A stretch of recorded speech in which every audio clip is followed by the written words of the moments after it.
Not so long ago, Jack, I made a decision that took the lives of over 40 people in a single day.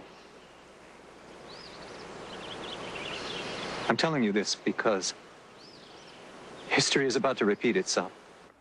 Guys on deserted islands always have great hair. It makes no sense. It's won Emmys. It's won Golden Globes. It's won the hearts and minds of orphans the world over. That's a look at the ABC drama series Lost. New episodes we hope begin next month. And sitting right next to me is one of its stars, Emmy award-winning actor Michael Emerson. He is as talented as I am bloated and depressed. Can you explain Lost to me as if I were a small and really stupid child?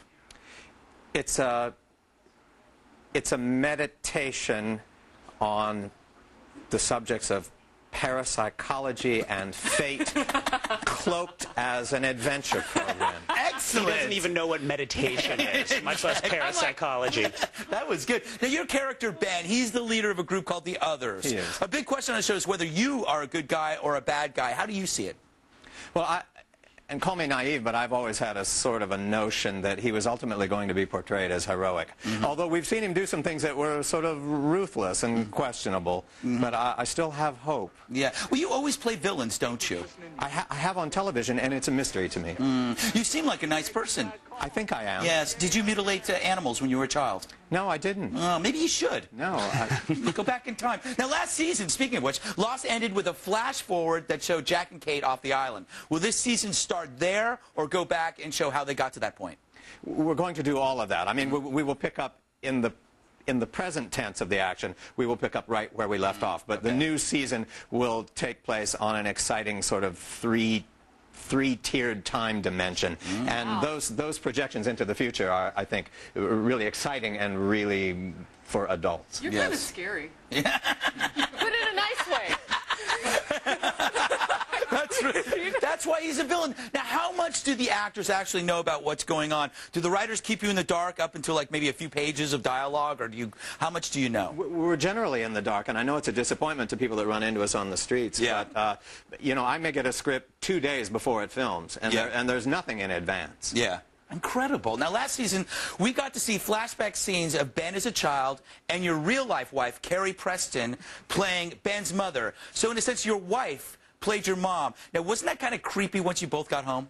It's a kind of a Freudian nightmare, I tell you. And we look at each other sometimes and go, Does that scare you, Harris? Yes. Everything scares me right now. You're very frightened. All right, now you live near Times Square, so you're a city guy. Yeah. How do you handle living in Hawaii for 9 months out of the year? well, you try to transform it into a kind of a tropical Manhattan in your mind. You know, you go out late at night and you look for the jazz clubs and the hot spots. So what you're saying is you go to like the center of town and you grab buckets of tramp urine and you just throw it all over the beach. That's what I love about Midtown Manhattan is the flowing ether of tramp urine. And it gets better in the summer, much more pungent. You can taste it. Now the thing is about that Lost reminds me a lot of Oz, except without the nudity, which I kind of miss. But Oz has so many characters, and they keep piling new cast members. Now, do you like the fact that there are so many people in Lost, or do you think that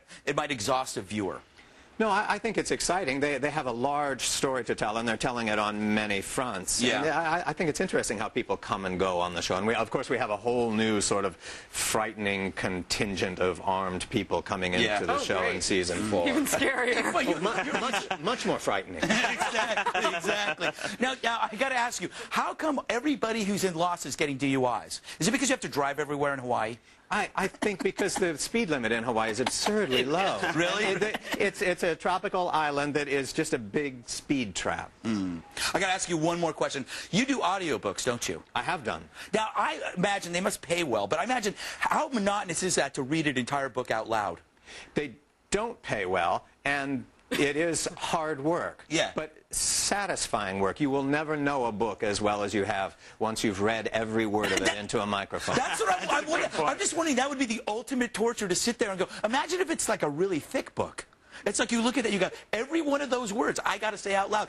Do you have to read it first before you read it out loud? Oh, yeah, and you mark it with colored highlighters for different characters' voices and stuff. Sounds like anchoring a newscast. The tricky bits are dialogue. If you have a scene with 8 characters, you have to do a kind of a voice for every one of them. That's incredible. All right. Gee whiz. Okay, we got to move on. Thank you, Michael Emerson. That was fantastic. Lost It returns January, ABC, January 31st? 31st, Thursday nights. Okay, still to come in the next 30 minutes, Andrew Levy's halftime report. He will do the report dressed as his favorite Golden Girl. Plus, why is this White House report